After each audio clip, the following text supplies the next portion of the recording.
कुंज बिहारी।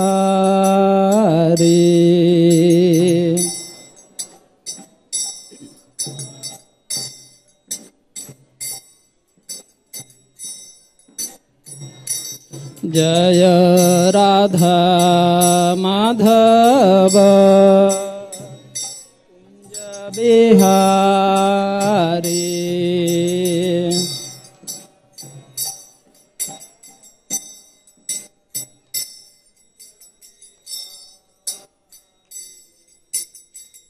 गोपीजन वल्लभ गिरिवरधारी।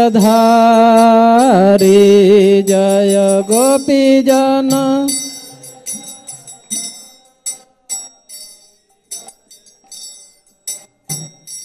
जय गोपीजन वल्लभ गिरिवरधारी।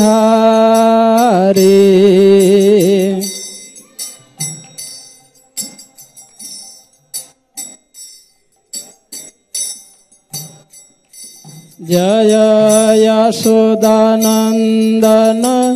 ब्रज जनरंजन।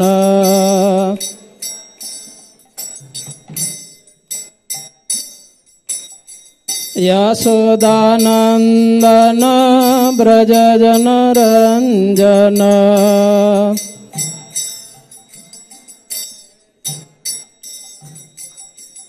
यशोदानंदन ब्रज जनरंजन।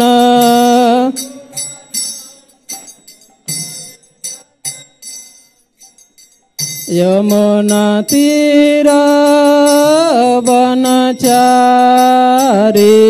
यमुना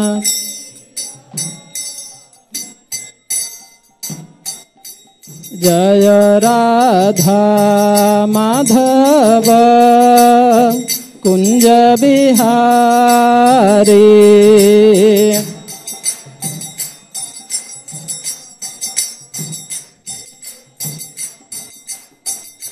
जय राधा माधव कुंज बिहारी।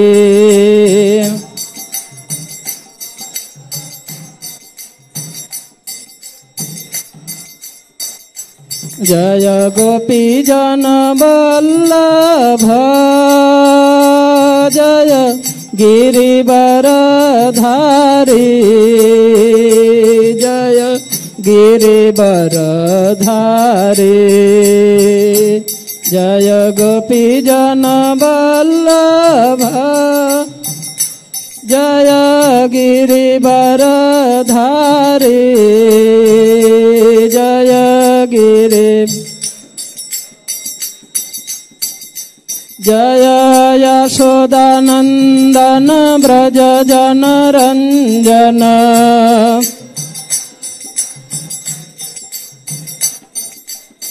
यमुना तीर वनचारी।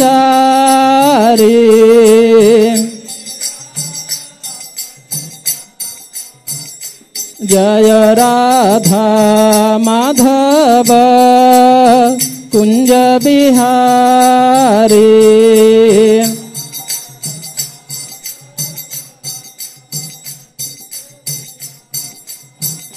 जय राधा माधव कुंज बिहारी।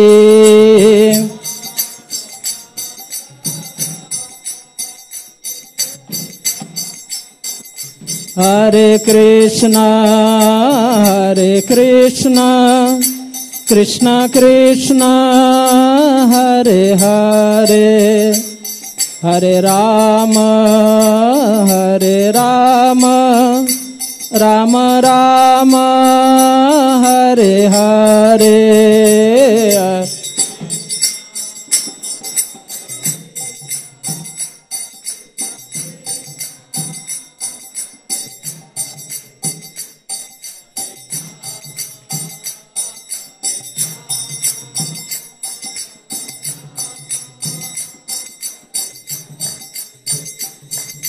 हरे कृष्ण कृष्ण कृष्ण हरे हरे हरे राम राम राम हरे हरे।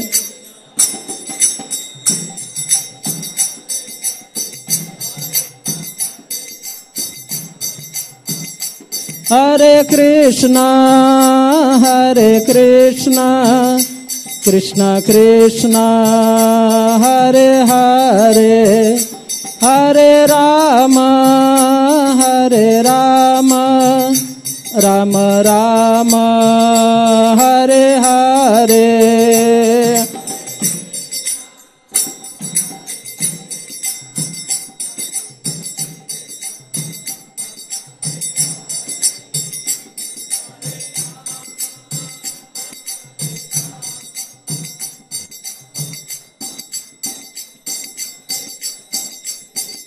जय राधा माधव राधा माधव राधे,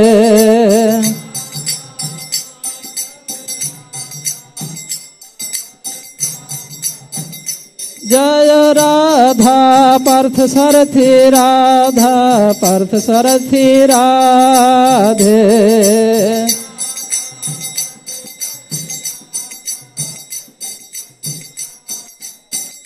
जय सीताराम जय लक्ष्मण हनुमान, सीताराम जय लक्ष्मण हनुमान।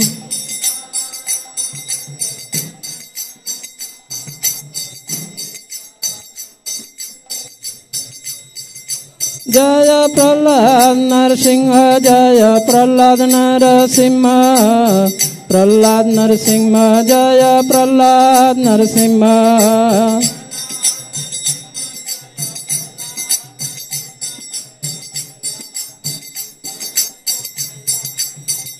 जय गौरनिताय गौरनिताय गौरनिताय जय गौरनिताय।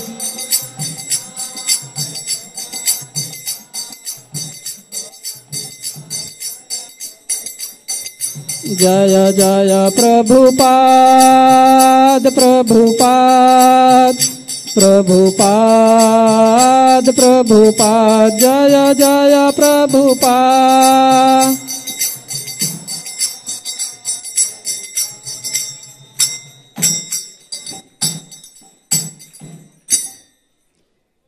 जय श्रील प्रभुपाद की, पतित पावन श्री श्री गौर निताय की जय। श्री श्री राधा पार्थ सारथी ललिता विशाखा राम लक्ष्मण भगवान प्रहलाद नृसिंहदेव की जय। समवेत भक्त वृंद की जय। गौर प्रेमानंदे। हरे कृष्णा। आज के रविवार इस कार्यक्रम में आप सभी का स्वागत है। अब हम श्रीमद् भागवत गीता यथारूप पुस्तक के एक श्लोक से चर्चा करेंगे और उससे पहले हम 2 मिनट के लिए मंगलाचरण करेंगे। ओम नमो भगवते वासुदेवाय,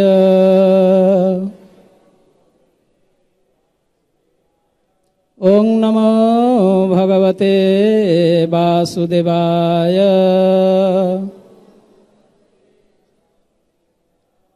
ओम नमो भगवते वासुदेवाय।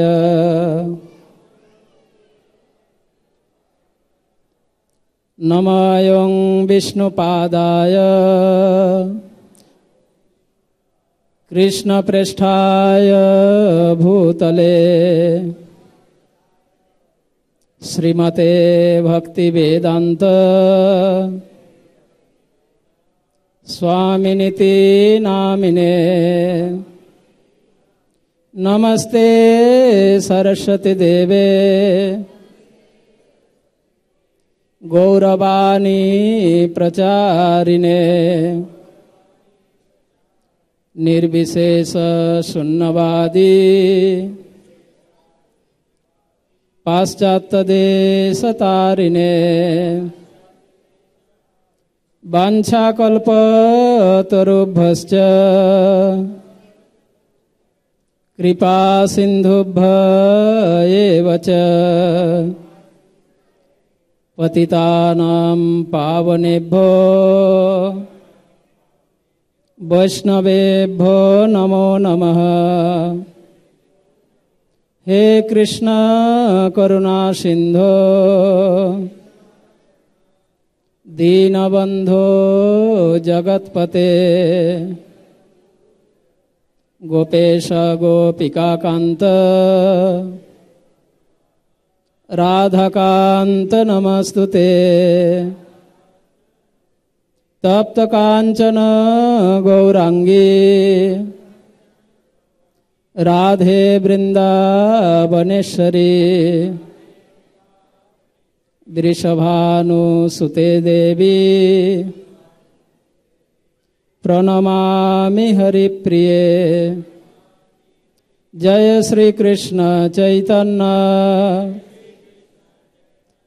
प्रभु नित्यानंद श्री अद्वैत गदाधर श्रीवासादि गौरभक्त वृंद। सभी बोलिए हरे कृष्णा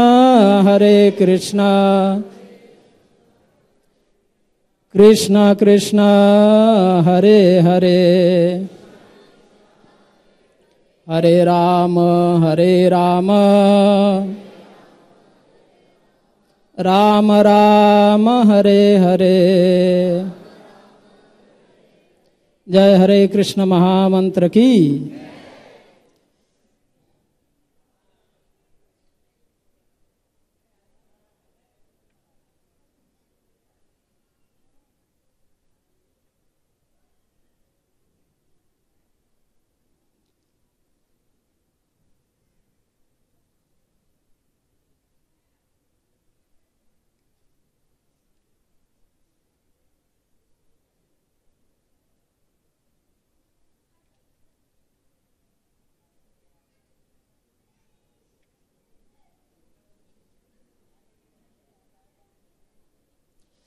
श्रीमद् भागवत गीता यथारूप अध्याय 3। अध्याय के नाम कर्मयोग। इस अध्याय के 34वें श्लोक से श्लोक क्रमांक 34 श्लोक से हम संक्षिप्त चर्चा करेंगे। कृपया आप सभी पीछे पीछे दोहराइए श्लोक को।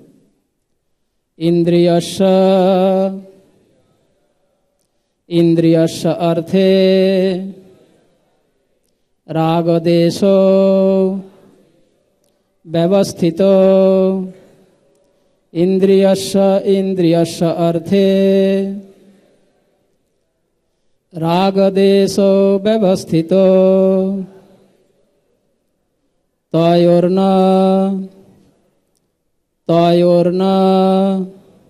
वशाम आगच्छेतो। तयोर्न वशाम आगच्छेतो हि अस्य परिपन्थिनो।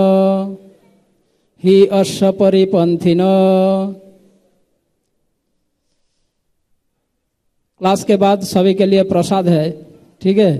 थोड़ा अपना तेजी से बोलिए भगवान की प्रसन्नता के लिए। भगवत गीता के श्लोक भगवान के मुंह से निकला हुआ दिव्य शब्द ध्वनि है। जो भी उच्चारण करेंगे और श्रवण करेंगे उनका हृदय शुद्ध होगा। इंद्रियस्य अर्थे रागदेशो व्यवस्थितो। तयोर्न वशामागच्छेतो हि अस्य परिपन्थिनो। श्लोक की शब्दार्थ अनुवाद और तात्पर्य। कृष्ण कृपा श्री मूर्ति श्रील अभय चरणारविंद भक्ति वेदांत स्वामी प्रभुपाद के द्वारा। जय श्रील प्रभुपाद की। शब्दार्थ। इंद्रियों का। इंद्रियस्य अर्थे इंद्रिय विषयों में राग, आसक्ति, देशो तथा विरक्ति, व्यवस्थितो नियम के अधीन स्थित, तयो उनके न कभी नहीं वशाम नियंत्रण में आगच्छेत आना चाहिए, तो वे दोनों ही निश्चय ही अश्य उसका परिपंथिनो अवरोधक। अनुवाद: प्रत्येक इंद्रिय तथा उसके विषय से संबंधित राग देश को व्यवस्थित करने के नियम होते हैं। मनुष्य को ऐसे राग तथा देश के वशीभूत नहीं होना चाहिए, क्योंकि वे आत्म साक्षात्कार के मार्ग में अवरोधक है। कृपया आप सभी दोहराइए। प्रत्येक इंद्रिय तथा उसके विषय से संबंधित राग देश को व्यवस्थित करने के नियम होते हैं। मनुष्य को ऐसे राग तथा देश के वशीभूत नहीं होना चाहिए, क्योंकि ये आत्म साक्षात्कार के मार्ग में अवरोधक है। तो इस श्लोक में भगवान श्री कृष्ण अर्जुन के माध्यम से हम जैसे बौद्ध जीवों को बहुत ही महत्वपूर्ण शिक्षाएं दे रहे हैं। विशेष करके जो कृष्ण भावना भावित जीवन को अपनाना चाहते हैं, जो कृष्ण भावनामृत अनुशीलन करना चाहते हैं तथा कृष्ण भावनामृत की जीवन में प्रगति के लिए यह एक बहुत ही महत्वपूर्ण रहस्य है जो भगवान यहाँ पर शिक्षा दे रहे हैं। इस रहस्य को जाने बिना कोई भी कृष्ण भावनामृत में प्रगति नहीं कर सकता।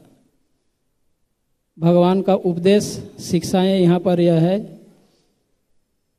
इंद्रियों में इंद्रियों के विषय के प्रति राग तथा देश स्वाभाविक रूप से व्यवस्थित की गई है।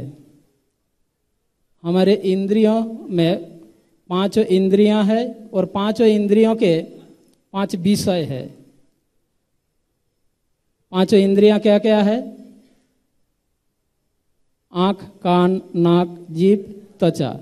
और प्रत्येक इंद्रियों के अलग अलग विषय है। आँख का विषय है, आँख का कार्य है दिखना। विषय क्या है? आँख के विषय क्या है? देखना आँख का कार्य है। विषय क्या है? रूप। आँख के विषय रूप। हम आँखों से क्या देखते हैं? किसी वस्तु, व्यक्ति आदि का हम रूप को दिखते हैं। तो आँख के लिए विषय है रूप। कान का विषय क्या है? कान का विषय क्या है? कार्य है सुनना। विषय क्या है? शब्द। कान का विषय है शब्द।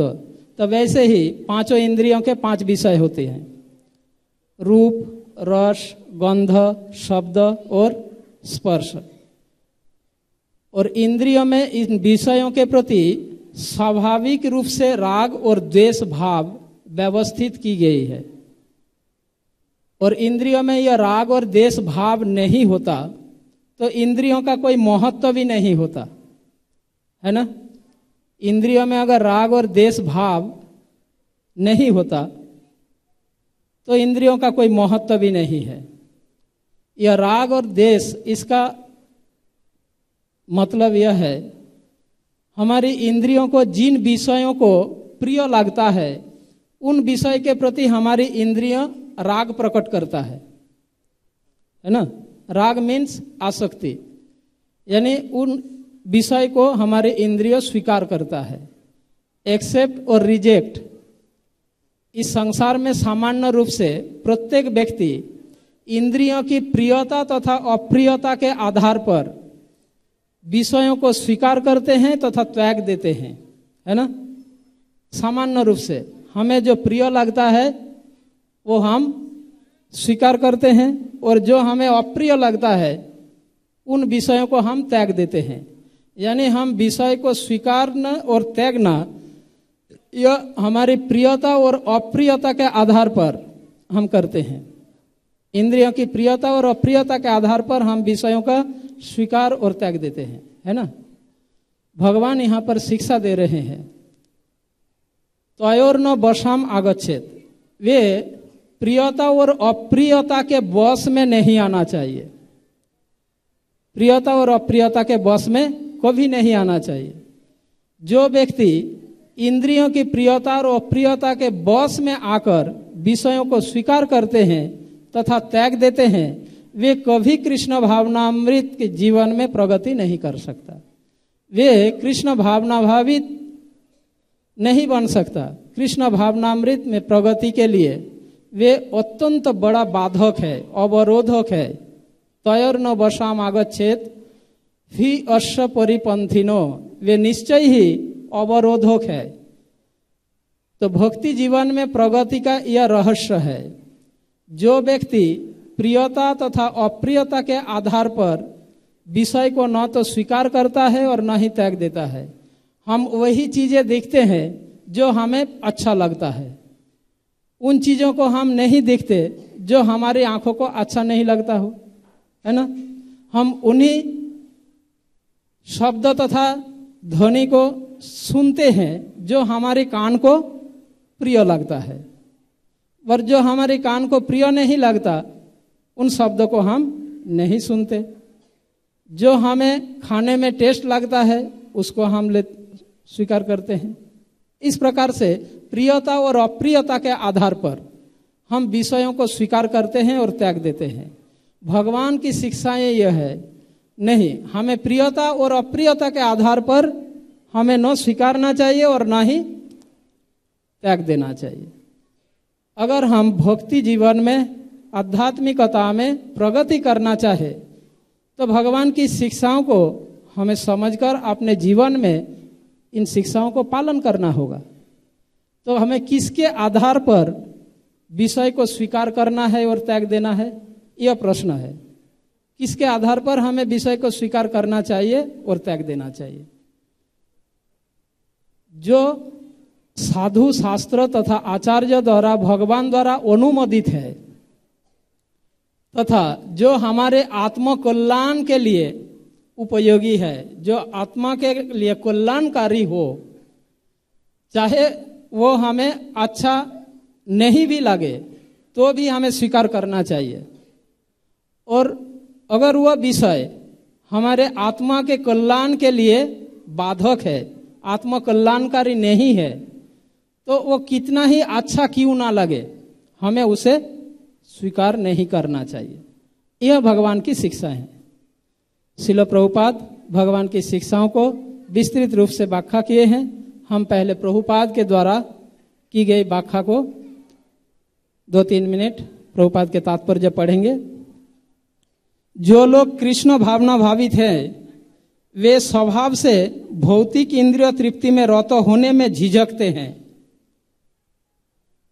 जो कृष्ण भावना भावित है वे स्वभाव से भौतिक इंद्रिय तृप्ति में लिप्त होने में झिझकते हैं, किंतु जिन लोगों को ऐसी भावना न हो उन्हें शास्त्रों के यम नियमों का पालन करना चाहिए। अनियंत्रित इंद्रिय भोग ही भौतिक बंधन का कारण है, किंतु जो शास्त्रों के यम नियम का पालन करता है वह इंद्रिय विषयों में नहीं फंसता। उदाहरणार्थ, यौन सुख बद्ध जीव के लिए आवश्यक है और विवाह संबंध के अंतर्गत यौन सुख की छूट दी जाती है। शास्त्रीय आदेशों के अनुसार अपनी पत्नी के अतिरिक्त अन्य किसी स्त्री के साथ यौन संबंध वर्जित है। अन्य सभी स्त्रियों को अपनी माता मानना चाहिए, किंतु इन आदेशों के होते हुए भी मनुष्य उन स्त्रियों के साथ यौन संबंध स्थापित करना चाहता है। इन प्रवृत्तियों को दमित करना होगा, अन्यथा वे आत्म साक्षात्कार के मार्ग में बाधक होगी। जब तक यह भौतिक शरीर रहता है, तब तक शरीर की आवश्यकताओं को यम नियमों के अंतर्गत पूर्ण करने की छूट दी जाती है, किंतु फिर भी हमें ऐसी छूटों के नियंत्रण पर विश्वास नहीं करना चाहिए। मनुष्य को अनासक्त रहकर इन यम नियमों का पालन करना होता है, क्योंकि नियमों के अंतर्गत इंद्रिय तृप्ति की संभावना बनी रहती है। भले ही इन मार्गों के कितने ही सावधानी से जिस प्रकार के राजमार्ग तक, एक सेंटेंस छूट गया, क्योंकि नियमों के अंतर्गत इंद्रिय तृप्ति का अभ्यास भी उसे पथ भ्रष्ट कर सकता है। जिस प्रकार के राजमार्ग तक में दुर्घटना की संभावना बनी रहती है, भले ही इन मार्गों की कितनी ही सावधानी से देखभाल क्यों न की जाए, किंतु इसकी कोई गारंटी नहीं दे सकता कि सबसे सुरक्षित मार्ग पर भी कोई खतरा नहीं होगा। भौतिक संगति के कारण अत्यंत दीर्घकाल से इंद्रिय सुख की भावना कार्य करती रही है, अतः नियमित इंद्रिय भोग के बावजूद भी च्युत होने की हर संभावना बनी रहती है। अतः सभी प्रकार से नियमित इंद्रिय भोग के लिए किसी भी आसक्ति से बचना चाहिए। लेकिन कृष्ण भावनामृत ऐसा है कि इसके प्रति आसक्ति से या सदैव कृष्ण की प्रेम भक्ति में कार्य करते रहने से सभी प्रकार के इंद्रिय कार्य से विरक्त हो जाती है। अतः मनुष्य को चाहिए कि वह किसी भी अवस्था में कृष्ण भावनामृत से विरक्त होने की चेष्टा न करे। समस्त प्रकार की इंद्रिय आसक्ति से विरक्ति का उद्देश्य अंततः कृष्ण भावनामृत के पद पर आसीन होना है। श्रील प्रभुपाद द्वारा इस श्लोक की तात्पर्य यहाँ पर समाप्त हुआ।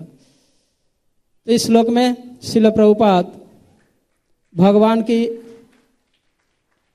इस शिक्षाओं को बहुत ही सरल और विस्तृत रूप से वर्णन किए हैं। हमें कृष्ण भावना भावित जीवन को स्वीकारना है तो भगवान की शिक्षा को हमें समझना होगा, जो कि सामान्य रूप से हम जब जीवन व्यतीत करते हैं तो हम प्रियता अप्रियता के आधार पर विषय को स्वीकार करते हैं और त्याग देते हैं, जो हमारा बंधन का कारण बन जाता है। श्रील प्रभुपाद अपने तात्पर्य के पहला सेंटेंस में यह बता रहे हैं, कृष्ण भावना भावित व्यक्ति वे इंद्रिय तृप्ति के लिए कोई भी कार्य नहीं करता। जो कृष्ण भावना भावित व्यक्ति होते हैं, इस सामान्य रूप से स्वभाव से भौतिक इंद्रिय तृप्ति से रत होने में झिझकते हैं। जो कृष्ण भावना भावित व्यक्ति वे कभी ऐसे नहीं करते। जो आत्मा के लिए कल्याणकारी हो उसी को वो स्वीकार करते हैं। इस संबंध में शास्त्र में बहुत उदाहरण तथा घटनाओं का वर्णन हुआ है। जो कृष्ण भावना भावित व्यक्ति वे इंद्रिय तृप्ति के आधार पर तथा प्रियता अप्रियता के आधार पर कोई भी कार्य नहीं करता, चाहे वो कितना ही प्रिय क्यों ना हो, कितना ही अच्छा क्यों ना लगे, क्योंकि कृष्ण भावना भावित जीवन इस संसार में सबसे जो महत्वपूर्ण विषय है। हमें यह दुर्लभ मनुष्य जीवन को प्राप्त हुआ है। यह दुर्लभ मनुष्य जीवन प्राप्त कर अगर मनुष्य जीवन का लाभ हम नहीं उठाएंगे तो हम स्वयं को हत्या कर रहे हैं। शास्त्र में ऐसा कहा गया है। हमारे महान आचार्य श्रील भक्तिविनोद ठाकुर शरणागति के एक भजन गीत में बताते हैं, दुर्लभ मानव जन्म लोभिया संसारे। यह मनुष्य जन्म अत्यंत दुर्लभ है और इस संसार में मनुष्य जीवन प्राप्त कर दुर्लभ मानव जन्म लोभिया संसारे कृष्ण ना भोजिनु दुख कहिव कहारे। इस संसार में हम सभी सुख पाने के लिए प्रयास कर रहे हैं, सभी हम सुख चाहते हैं, पर वास्तव में हम कैसे सुखी हो सकते हैं यह हम नहीं जानते। वास्तविक सुख क्या है? संसार में व्यक्ति 3 प्रकार के सुख होता है। व्यक्ति 3 प्रकार के सुख में से कोई एक प्रकार के सुख के खोज में रहते हैं। जो भगवान के भक्त होते हैं वे भगवान की सेवा सुख प्राप्ति के लिए भगवान की प्रेममयी सेवा का सुख आस्वादन करते हैं और उस सुख के खोज में वे व्यस्त रहते हैं। जो मायावादी लोग वे ब्रह्म सुख पाने के लिए ब्रह्म में तल्लीन होने का सुख भोगना चाहते हैं। और जो भौतिकतावादी व्यक्ति हैं जिनमें यह आध्यात्मिक सुख तथा दिव्य सुख, प्रेम सेवा की सुख तथा आध्यात्मिक सुख के बारे में जो अनजान है, जो जीवन लक्ष्य को नहीं जानता हो, ऐसे भौतिकतावादी व्यक्ति भौतिक सुख पाने के लिए व्यस्त रहते हैं। इंद्रिय तृप्ति की सुख तथा इस भौतिक ब्रह्मांड में जितने प्रकार के सुख है यह भौतिक सुख के अंतर्गत माने जाते हैं। केवल इस पृथ्वी लोक में ही नहीं, स्वर्ग आदि उच्च लोक में, ब्रह्म लोक तक जितने प्रकार के सुख है वे सभी भौतिक सुख के अंतर्गत है। और यह भौतिक सुख पाने के लिए कुछ लोग लालायित है, व्यस्त है। तो वास्तव में सभी सुख पाने की प्रयास कर रहा है। दुर्लभ मानव जन्म लोभिया संसारे कृष्ण ना भोजिनु दुख कहिब कहारे। परंतु यद्यपि संसार में भौतिकतावादी लोग भौतिक सुख पाने की प्रयास करता है, शारीरिक सुख पाने की प्रयास करता है, चेष्टा करता है, और बदले में वे वह सुख के बदले में दुख ही दुख प्राप्त करता रहता है। भक्तिविनोद ठाकुर बताते हैं, संसार संसार करी मिछे गेलो काल, लाभ ना होइल किछु घटिल जंजाल। इस संसार में व्यक्ति केवल संसार संसार करते करते व्यर्थ ही जीवन तथा समय को गंवाते हैं, व्यर्थ ही समय बिताते हैं। पर संसार का असली रूप क्या है, वास्तविक जीवन क्या है, वास्तविक सुख तथा शांति क्या, कैसे प्राप्त होता है, यह भौतिकतावादी लोगों को पता नहीं। तो भक्तिविनोद ठाकुर यहाँ पर वह शिक्षा दे रहे हैं, संसार संसार करी मिछे गेलो काल, लाभ ना होइलो किछु घटिलो जंजाल। जंजाल मतलब कूड़ा करकट, कचरा है ना। संसार में जो भौतिकतावादी व्यक्ति होते हैं वे केवल संसार संसार करते करते अपना समय को व्यर्थ ही गंवाते हैं, व्यर्थ ही समय को व्यतीत करते हैं। वे संसार का असली चरित्र, असली चित्र को ये नहीं जानता। व्यर्थ ही समय को संसार संसार करी मिछे गेलो काल। और ऐसे जीवन यापन करने से उनको क्या लाभ हुआ? लाभ ना होइलो किछु, कोई फायदा नहीं मिला। अगर कहें क्या फायदा हुआ, किछु घोटिलो जंजाल। यह संसार संसार करते करते कुछ जंजाल, कुछ कचरा को इकट्ठा किया। आप लोग जो कचरा होता है उसको कोई इकट्ठा करके उसको संग्रह करता है क्या? उसको सुरक्षा करने के लिए प्रयास करते हैं आप लोग? क्या करते हैं आप? कचरा को फेंक देते हैं, कचरे की डब्बा में फेंक देते हैं। संसार में आप ऐसे व्यक्ति देखा क्या? ये कचरे को उठा उठा कर बहुत संभाल कर रखते हैं। ऐसे व्यक्ति देखा? नहीं देखा? कचरे के डब्बा में घूमते हैं और कचरे को एक एक करके उठा उठा कर उसे अपने थैली में डालते हैं और बहुत संभाल कर रखते हैं। ऐसे व्यक्ति देखा? देखा है? नहीं देखा? कौन कौन देखा है? हाथ उठाए। देखा है? कहाँ देखा? वो व्यक्ति कौन है? पागल है। एक पागल व्यक्ति अगर जो रास्ते में घूमते हैं, वे कचड़े की डब्बे से प्लास्टिक की थैली, पेपर की टुकड़ा, वे वो चीज अपने थैली में डालकर बहुत संभाल कर रखना चाहता है। वो सोचता है कि ये अत्यंत ये बहुत ही कीमती चीज है, ऐसा समझकर उसे संभालने लगता है ना। भक्ति विनोद ठाकुर यही कह रहे, इस भौतिक संसार में जो संसार करके हैं, जो मेरे पति, मेरे पत्नी, मेरे पुत्र, मेरा घर, मेरा गाड़ी, मेरा बैंक बैलेंस, ये जो मेरापन भाव शास्त्र, वैदिक शास्त्र कहते हैं, ये सभी कचड़ा का समान है। भक्ति विनोद ठाकुर कह रहे हैं, लाभ ना होइलो किछु घोटिलो जंजाल, ये सभी जंजाल के समान है, कचड़ा के समान है। किसेर संसार यही छायाबाजी प्राय, यह संसार का चित्र कैसा है? ये छाया और बाजी के समान है। छाया मतलब प्रतिबिंब, और बाजी शब्द का मतलब होता है पटाखा। पटाखा समझते हैं? हाँ, छाया और बाजी। छाया मतलब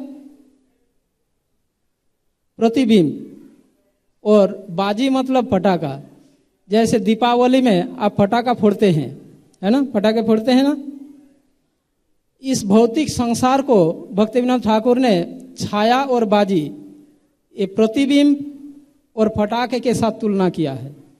भगवत गीता में भी भगवान इस संसार को असली संसार का उल्टा प्रतिबिंब कहकर वर्णन किए हैं, है ना, 15वें अध्याय में। तो इस संसार में ये छाया के समान है। छाया असली वस्तु नहीं होता है, पर असली वस्तु का प्रतिबिंब होता है। और पटाखा का निर्माण किस लिए किया जाता है? हाँ? फोड़ने के लिए या संभालने के लिए?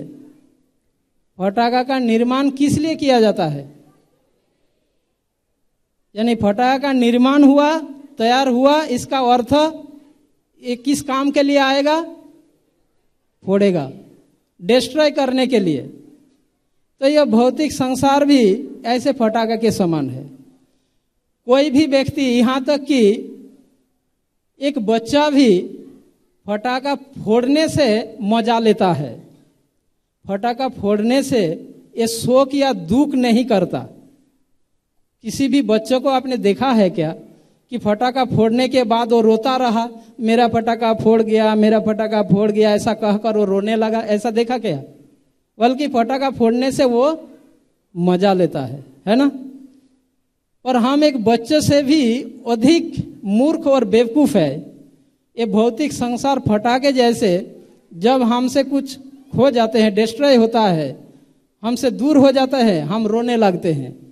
जबकि यह भौतिक संसार का निर्माण ऐसे डिस्ट्रॉय, विनाश के लिए ही हुआ है। तो इसलिए भक्ति विनोद ठाकुर यहाँ पर बताया जो भी है।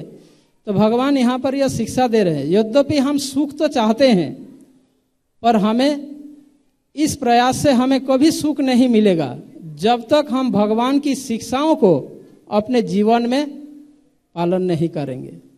यदि हमारे आत्म कल्याणकारी हो और साधु, शास्त्र, आचार्य तथा ऐसे वैष्णव, शुद्ध भक्त वैष्णव द्वारा अनुमोदित हो, तो हमें प्रिय लगे या अप्रिय लगे, उसे हमें स्वीकार करना चाहिए। ठीक है, वह कार्य हमें करना चाहिए, और वह कार्य हमें कभी नहीं करना चाहिए जो हमें आत्मा के लिए कल्याणकारी न हो तथा आत्म कल्याण के लिए बाधक हो, अवरोधक हो। ऐसे कार्य हमें नहीं करना चाहिए। तथाकथित यहाँ तक कि भौतिकतावादी ऐसे भौतिक सुख पाने के लिए प्रयास तो करते रहते ही हैं। मायावादियों भी ऐसे तथाकथित संसार में बहुत से ऐसे साधु व्यक्ति आपको दिखेंगे जो भी वो दिखने में तो साधु जैसे हैं, पर इनका ये वास्तविक साधु नहीं होते हैं। जो वास्तविक साधु होते हैं वे भगवान के द्वारा शिक्षाओं को आचरण करते हैं। श्रील भक्ति सिद्धांत सरस्वती ठाकुर गोस्वामी महाराज प्रभुपाद अपने उपाख्यान उपदेश में एक स्टोरी में बताते हैं, तो जिसमें भक्ति सिद्धांत सरस्वती ठाकुर गोस्वामी महाराज श्रील प्रभुपाद यह शिक्षा दे रहे हैं कि हम सुख के लिए प्रयास तो करते हैं, पर बदले में हमें सुख प्राप्ति के बदले में सुख के जगह हमें केवल दुख और कष्ट मिलता है। इस संबंध में उन्होंने एक कहानी बताया।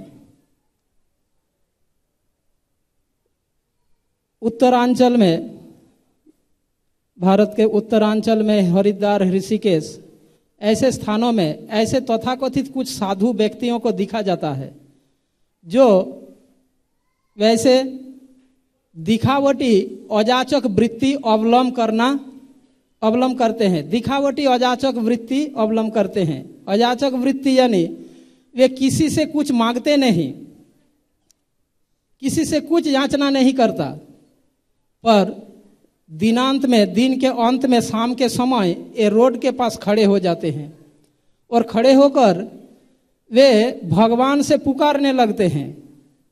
ये भगवान से याचना करते हैं, संसार में किसी से याचना नहीं करते। ऐसे दिखावटी अजाचक वृत्ति अवलंब करने वाले बहुत से साधुओं को दिखने मिलते हैं। तो भक्ति सिद्धांत सरस्वती ठाकुर गोस्वामी महाराज प्रभुपाद यह घटना को, यह एक कहानी को वर्णन करते हुए यह शिक्षा दे रहे। वैसे ही एक तथाकथित साधु सन्यासी, जो लोग ऐसे दिखावटी अजाचक वृत्ति को अवलंब किया है, ये लोग क्या करते हैं, रोड के ऊपर खड़े होकर भगवान को पुकारने लगते हैं। अगर आप हरिद्वार, ऋषिकेश जाएंगे तो आपको दिखने में मिलेगा। वे रोड के ऊपर खड़े होकर कहते हैं, हे राम, एक पौआ चावल दिलाए दे राम, एक पौआ घी दिलाए दे राम।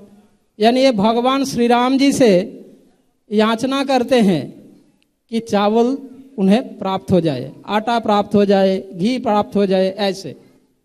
और रास्ते में चलते हुए व्यक्तिगण उन्हें दान देते रहते हैं।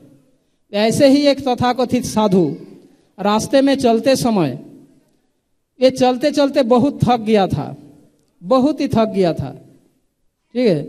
और थकान के कारण भगवान श्री राम से पुकारने लगे, एक घोड़ा दिलाए दे राम। भक्ति सिद्धांत सरस्वती ठाकुर ने स्टोरी का नाम रखा दिलाए दे राम, स्टोरी का नाम है। तो मैं स्टोरी को संक्षेप में बता रहा हूं। तो वो साधु ने जब थक गया था, थकान के कारण वो भगवान श्री राम से पुकारने लगे कि एक घोड़ा दिलाए दे राम। और दैववश उस समय एक घोड़ा वहां पर आके उपस्थित हुआ। एक घोड़ी आ गई, घोड़ा नहीं, घोड़ी आ गई थी। और उस घोड़ी को देखकर उस साधु के मन में लड्डू फूट गया कि भगवान श्री राम ने मेरे पुकार सुन लिया, मेरे इच्छा को जानकर मेरे लिए यह घोड़ी भेज दिया। और जैसे ही वो घोड़ी को देखा और घोड़ी को पकड़कर जस्ट घोड़ी के पीठ पर चढ़ने जाएगा, उस समय घोड़ी ने एक बच्चा का जन्म दिया। घोड़ी का एक बच्चा का जन्म दिया घोड़ी। अब घोड़ी वो बच्चों को छोड़कर, अपने सद्योजात बच्चों को छोड़कर वो जाना नहीं चाहती थी। और साधु इस घोड़ी के प्रति आसक्त हो गया था। ये घोड़ी को छोड़ना नहीं चाहता था और घोड़ी अपने बच्चा को छोड़कर जाना नहीं चाहती थी। ऐसे स्थिति में वे घोड़ी के प्रति आसक्त हो गई और घोड़ी अपने बच्चे के प्रति आसक्त थी। इस स्थिति में वो साधु ने क्या किया, घोड़ी के प्रति आसक्त होने के कारण उसको घोड़ी चाहिए था, तो इसीलिए वो घोड़ी के बच्चे को अपने गोद में उठाया और उठाकर घोड़ी के आगे आगे चलने लगा। और घोड़ी तब पीछे पीछे अपने आप चलने लगा, क्योंकि वो घोड़ी को लेना चाहता था। ऐसे ही वो थका हुआ था, उसे चला नहीं जा रहा था, और ऊपर से वो घोड़ी के बच्चा को गोद में उठाया। कब तक चलेगा बताइए, कब तक चलेगा? थोड़ी समय में और अधिक और ज्यादा थक गया। और तब भगवान से वो कहने लगे, हाय राम, मैं घोड़े में चढ़ने के वास्ते आपसे घोड़े मांगा, और आपने घोड़े को ही मुझ पर चढ़ा दिया है। मैं घोड़े में चढ़ने के वास्ते आपसे घोड़े मांगा और आपने घोड़े को ही मुझ पर चढ़ा दिया। तो इस सांसारिक लोगों का स्थिति ऐसा होता है। हम सुख के लिए भगवान के पास आते हैं, हम भगवान से सुख चाहते हैं, दुख से हम मुक्त होना चाहते हैं, भगवान के पास आते हैं, और बदले में हमें ऐसे दुख मिलता है जो हम ऐसे स्थिति हमें प्राप्त होता है जो हम छोड़ भी नहीं पाते और उसको झेल भी नहीं पाते। सांसारिक लोगों का स्थिति ऐसा ही है। ये भौतिक सुख के लालच में ऐसे स्थिति में वो आ जाता है। तो भगवान हमें यह शिक्षा दे रहे हैं, अगर क्योंकि यह भौतिक सुख को शास्त्रों में चपल सुख कहा गया है। चपल सुख यानी ये अनित्य तथा ये जो चपल सुख है ये अनित्य सुख है, टेम्पोरारी है। आप लोग च्युइंग गम खाए हैं? कौन कौन च्युइंग गम खाए हैं बताइए? बबुल गम, च्युइंग गम खाए है ना? च्युइंग गम खाने में कैसा लगता है? अच्छा लगता है ना? पर वो अच्छापन कब तक रहता है? 2 मिनट, 2-3 मिनट में वो अच्छापन खत्म हो जाता है ना? 2 मिनट के बाद च्युइंग गम मुंह में क्या रहता है? मीठापन खत्म हो जाता है। क्या पड़ा रहता है मुंह में? रबर पड़ा रहता है। पर जो लोग च्युइंग गम के प्रति आसक्त हो गया, एडिक्टेड हो गया, वे लोग उस रबर को घंटे पर घंटा चबाता रहता है ना? जिसमें न तो कोई टेस्ट मिलता और न ही वो छोड़ पाता। रबर को वो छोड़ भी नहीं पाता और टेस्ट भी नहीं मिलता। तो इस संसार में जो सुख है, पारिवारिक सुख तथा जो भी भौतिक इंद्रिय तृप्ति का जो सुख है, वे च्युइंग गम की जैसे हैं। 2 मिनट का सुख है और उसके बाद केवल दुख और कष्ट ही कष्ट है। पर इसके प्रति आसक्त होने के कारण उसमें सुख तो मिलता नहीं पर छोड़ भी नहीं पाता। जैसे वे लोग उस रबर को ही घंटे पर घंटा चबाता रहता है, उससे न तो टेस्ट मिलता है और न ही छोड़ पाता है आसक्त होने के कारण। तो इस प्रकार जो प्रियता अप्रियता के आधार पर जो कार्य करता है, वो ऐसे भौतिक सुखों के प्रति आसक्त होने के कारण ये प्रियता अप्रियता के आधार पर निर्णय लेता है, जो कि उन्हें आध्यात्मिक जीवन में बड़ा बाधक बन जाता है। ठीक है। और ऐसे भौतिक सुख के प्रति आसक्त व्यक्ति कभी वास्तविक सुख को प्राप्त नहीं कर सकता। तो भगवान यहाँ पर यह शिक्षा दे रहे हैं, यदि हमें वास्तविक सुख चाहिए तो इसके लिए एक ही उपाय है कि हमें भगवान की भक्ति, भगवान की प्रसन्नता से, अगर भगवान हम पर प्रसन्न हुए तो हम इस भौतिक जीवन जन्म मृत्यु के बंधन से मुक्त हो सकते हैं। भगवान की प्रसन्नता के तरीका शास्त्र में आचार्य ने कोई प्रकार से वर्णन किए हैं, कैसे हम भगवान को प्रसन्न कर सकते हैं। भगवान को प्रसन्न करने की कोई तरीका स्वयं भगवान भी बताया। इसी भगवत गीता में भगवान कहते हैं, जो व्यक्ति मेरे इस संदेश को दूसरों को बांटते हैं, वितरित करते हैं, मेरे इन शिक्षाओं को जो प्रचार करता है, उसके समान प्रिय इस मनुष्य लोक में न तो कोई है और न कोई होंगे। तो सबसे मेरा प्रिय है। श्रील प्रभुपाद हमें ऐसे जीवन शैली दिए हैं। प्रभुपाद के द्वारा दी गई जीवन शैली का अगर हम स्वीकार करें, ऐसे लाइफस्टाइल में अगर हम अपना जीवन निर्वाह करें, जिस जीवन शैली में भगवान की ये सारे शिक्षाएं स्वाभाविक रूप से हम अपने जीवन में पालन करने में समर्थ हो सकते हैं। श्रील प्रभुपाद ऐसे सुंदर लाइफस्टाइल दिए हैं। श्रील प्रभुपाद के द्वारा प्रदत्त यह लाइफस्टाइल, इस जीवन शैली को स्वीकार करने वाले व्यक्ति इस कलयुग में तथा आज के दिन में अगर जो स्वीकार करेंगे वो निश्चित रूप से सुख तथा शांतिमय इस जीवन में भी सुखी होंगे तथा उनका अगला जीवन और सुखी होगा। तो इसी जीवन में अगर हमें वास्तविक सुख चाहिए तो प्रभुपाद के द्वारा प्रदत्त शिक्षाओं को तथा लाइफस्टाइल को हमें स्वीकार करना होगा। और प्रभुपाद ने हमें यही लाइफस्टाइल दिए हैं कि भगवान को प्रसन्न करना कैसे किया जाए। हमारे प्रभुपाद के द्वारा दी गई लाइफस्टाइल में वह है भगवान की वाणी की प्रचार। भगवत गीता भगवान के जो मुख निश्रित वाणी है, भगवान स्वयं अपने मुंह से कहा है कि उसके समान और प्रिय कोई नहीं हो सकता। जो हमारी आज चर्चा के प्रारंभ में मेरे इंट्रोडक्शन देते समय बताया, तो मेरे अनुभव से यद्यपि समय समाप्त हो गया तो मैं अनुभव की एक दो बात बताना चाहता था कि ग्रंथ वितरण, बुक डिस्ट्रीब्यूशन कितना महत्वपूर्ण है और ये जीवन में किस प्रकार के दिव्य आनंद प्रदान करते हैं। इस सेवा से आनंद प्राप्त होता है। तो उस अनुभूति के आधार पर मैं बताना चाहता हूँ। उससे पहले मैं परम पूज्य जीता मित्र प्रभु से कुछ अनुरोध करूँगा। उसके बाद अगर समय मिले तो मैं मेरा अनुभव की एक दो बात बताऊँगा। तो वो कुछ एक दो बात बताए।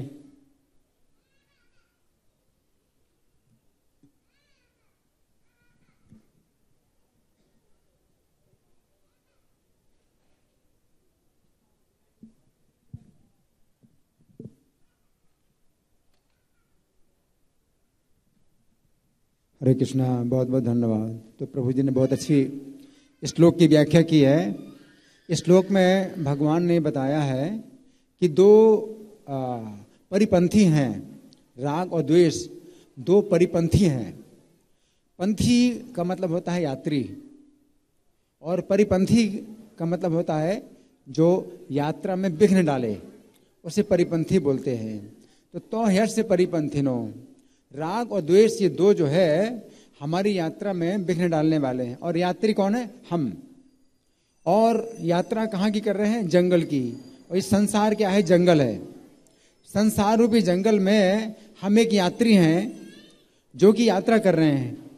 और हमारी यात्रा का उद्देश्य है जंगल से बाहर निकलना, भगवान के धाम में जाना। तो वो हमारी यात्रा है। मनुष्य का जीवन हमें प्राप्त हुआ है कि संसार रूपी जंगल से बाहर निकल करके हम भगवान के धाम जाएं, अपने घर जाएं। तो यात्री हम हैं। और यात्री के मार्ग में जो बाधा डालने वाले जो परिपंथी हैं वो राग और द्वेष हैं। राग द्वेष जो है ये दो प्रकार के ऐसे चोर हैं जो यात्री का जो है धन चुरा लेते हैं। लेकिन चोरों से अगर आप दोस्ती ना करें तो आप निकल जाएं तो कोई बाधा नहीं होगी। तो राग द्वेष जो है ये दो आपके शत्रु हैं। इनसे अगर आप दोस्ती ना करें, राग और द्वेष, राग कहता है कि ये अच्छी चीज है, ये अच्छी चीज, इसको भोगना उसको भोगना, तो ये जो है राग है। और द्वेष कहता है ये गलत है, ये गलत है, इससे नफरत करना, इसको छोड़ना, तो ये द्वेष है।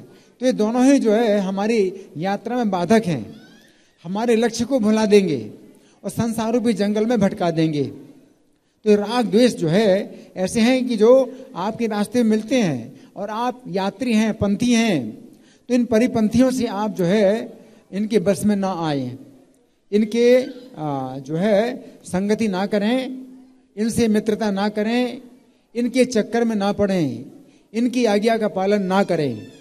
तो आपका रास्ता सीधा है, आपका लक्ष्य सीधा है कि आप भगवान के धाम में जाएंगे। लेकिन राग और द्वेष क्या होता है कि ये अच्छा है, ये अच्छा है, ये अच्छा है, ये लेना है, ये करना है, ये राग कहलाता है। तो ये भौतिक संसार में भटका देंगे, जंगल में आप भटक जाएंगे। और ये अच्छा नहीं है, ये अच्छा नहीं, ये ठीक नहीं, ये ठीक नहीं है ना, इस चक्कर में आप पड़ते हैं द्वेष, तो ये भी जो है संसार रूपी जंगल में भटका देंगे। तो जो कुछ भी अच्छा है, जो भी खराब है, जो कुछ भी है, आप आगे बढ़ते जाइए। आपको जंगल से बाहर निकलना है, जैसे जेल से बाहर निकलना है। तो जेल में क्या दिक्कतें आ रही हैं, इस चक्कर में मत पड़ो, जेल के बाहर निकलने का प्रयास करो। ये जेल में क्या सुविधाएं मिल रही हैं, इस चक्कर में ना पड़ो। तो राग और द्वेष का यही मतलब होता है कि कुछ सुविधाएं मिल रही हैं तो हमें ये चाहिए, कुछ सुविधाएं नहीं मिल रही, असुविधाएं मिल रही हैं, ये नहीं चाहिए। तो इसमें क्या होगा, आप संसार के जंगल में आप भटकते रहेंगे, फंसते रहेंगे। तो सीधा रास्ता है आपका निकलने का, तो आप निकलो, बाहर निकलो। तो भगवान ये कह रहे हैं कि परिपंथियों से बच करके रहो।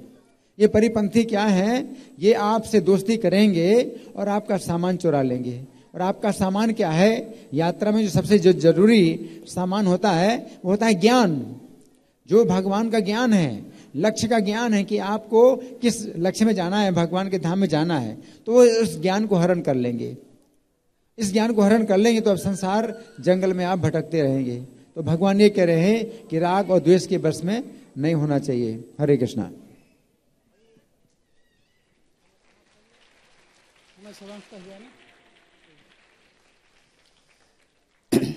बहुत बहुत धन्यवाद परम पूज्य गीता मित्र प्रभु को और सभी वैष्णव को। तो यद्यपि मैं बताना चाहता था कुछ मेरा बुक डिस्ट्रीब्यूशन के जीवन की अनुभूति की, पर समय समाप्त हो गया।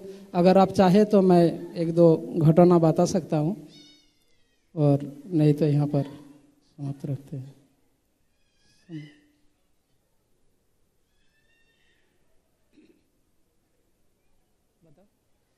तो मैं एक छोटा घटना बताना चाहूँगा।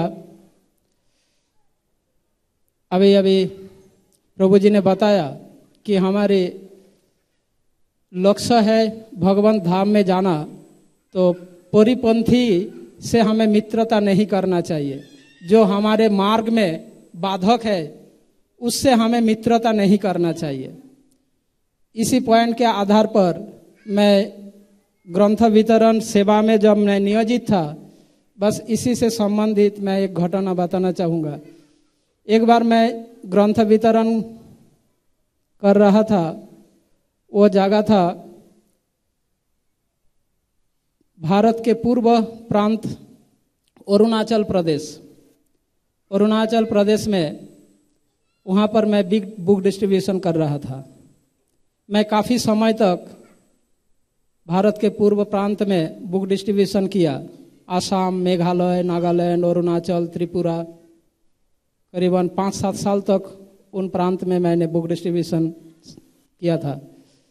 तो एक बार ऐसा घटना हुआ, मैं पुस्तकों को, मेरे पास एक बुक बैग, पुस्तकों का भर्ती बैग था और कंधे पे एक श्रीमद् भागवत की एक बॉक्स, एक सेट था। हम जब बुक डिस्ट्रीब्यूशन करते थे, करीबन हमारे साथ 30 से 35 किलो वजन लेकर कैरी करते थे हम। उस समय मिनिमम 30-35 किलो वजन लेकर हम चलते थे। जो भी है, तो शाम के समय था, अचानक 2 शराबी व्यक्ति मेरे सामने से जा रहा था। वो शराब पिए हुए थे, पूरा बिल्कुल बेहोश नहीं था, पर एक दूसरे का हाथ पकड़कर पूरे रास्ते को कवर करते हुए वो मेरे आगे आगे चल रहा था। तो मेरे को समझ में आया कि शायद वे लोग मेरे को थोड़ा डिस्टर्ब करेंगे, तो मैं पीछे पीछे धीरे धीरे चल रहा था। तो जैसे मैं स्लो करती हुई, ये लोग दोनों थोड़ा आगे कहीं चला जाए, फिर मैं थोड़ा साइड मिलते चला जाऊंगा, ऐसा सोच रहा था पीछे रहकर। अचानक वो 2 शराबी पीछे मुड़ा। अचानक पीछे मुड़ते ही जैसे मुझे देखा, देखते ही वो दोनों आके मेरे दोनों तरफ से पकड़ लिया, वो दोनों शराबी। और पकड़कर अब एक शराबी ने मेरा वो भागवत सेट का जो बॉक्स था वो गिर गया, और कंधे पे जो बैग था पुस्तकों का, भगवत गीता, कृष्ण बुक, ये सब पुस्तकें था, तो वो बैग को लेकर वो खींचने लगा। और दूसरा व्यक्ति मेरे दाएं हाथ को पकड़कर खींचने लगा, दोनों शराबी, और खींचकर रोड के पास में लाया। लाकर कहा कि आपको हमें एक बात, एक प्रश्न का जवाब देना होगा आपको। हमारा प्रश्न यह है कि आप बताइए, भगवान का पूछ है या नहीं? दोनों शराबियों, शराब पीकर ऐसे टल्ली हुआ था और मुझे यह पूछ रहा है, अगर अब बताओगे तो हम तुम्हें छोड़ देंगे, और नहीं बताओगे तो तुम्हारे सारे पुस्तक हम छीन लेंगे, ऐसा कहा। अब मैंने कहा, तो भगवान सर्वथा भक्तों को रक्षा करते हैं, तो मैंने प्रभुपाद को स्मरण करने लगा और भगवान नरसिंह देव को स्मरण करने लगा कि ऐसे शराबियों के चक्कर से कैसे मैं छूट सकूं। तो मैंने, भगवान ने हमें, मेरे दिमाग में ऐसे ही उस समय ऐसा सप्लाई दिया, ऐसे बुद्धि दिया। तो मैंने उस शराबी से कहा कि तुम दोनों का प्रॉब्लम क्या है, तुम क्या बोलते हो, भगवान का पूछ है या नहीं? पहले एक से पूछा तो उन दोनों ने कहा कि मैं कहता हूं भगवान का पूछ है, और ये बोलता है कि भगवान का पूछ नहीं है। अब तुम समाधान करो इसका, भगवान का पूछ है या नहीं? अगर मैं जीतूंगा तो मैं सारे पुस्तकें खरीदूंगा। वो दोनों अच्छा नौकरी करते हैं, पर उस समय ऑफिस से जा रहा था और पूरा शराब पीकर, ऐसे अरुणाचल में सारे क्रिश्चियन है, मैक्सिमम 90% क्रिश्चियन लोग हैं वहां पर वो दोनों ऐसे, अगर मैं जीतूंगा तो मैं सारे पुस्तकें खरीद लूंगा तुम्हारा, और वो जीतेगा तो वो खरीदेगा। अब तुम बताओ, हाँ, तुम भगवान के भक्त हो, अब बताओ भगवान का पूछ है या नहीं?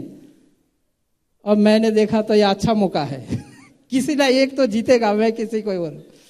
तो यह सुनकर भगवान ने ऐसे अरेंज किया। तो मैंने कहा, आप क्या बोलते हो कि भगवान का पूछ है? ये भी सत्य है।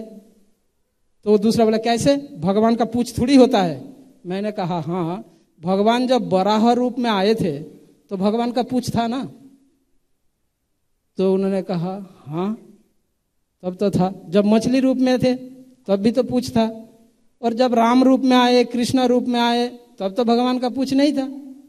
तो आप भी ठीक हो, ये भी ठीक है, तो दोनों ही ठीक हो। आप दोनों ही जीत गए, तो अब दोनों को पुस्तक लेना है, ठीक है? तो फिर इन दोनों को मैं साथ में अपने, जहां पे हमारी बुक बस खड़ी थी, वहां पर उन दोनों को लाया और दोनों को एक एक भागवत सेट और कुछ पुस्तकें दोनों को दिया और दोनों पेमेंट किया। तो इस प्रकार से भगवान कैसे, किस प्रकार से ग्रंथ वितरण करते हैं, ऐसे बहुत से। तो मेरे लाइफ में ऐसे कोई ऐसे घटना घटित हुआ जो बहुत ही रोमांचकर है, और श्रील प्रभुपाद की विशेष कृपा है कि प्रभुपाद और भगवान सर्वथा ग्रंथ वितरणकारी भक्तों को सर्वथा सुरक्षा देते हैं और सहायता करते हैं। इस अनुभूति से मुझे को पता चला। हरे कृष्ण। हरे कृष्णा। तो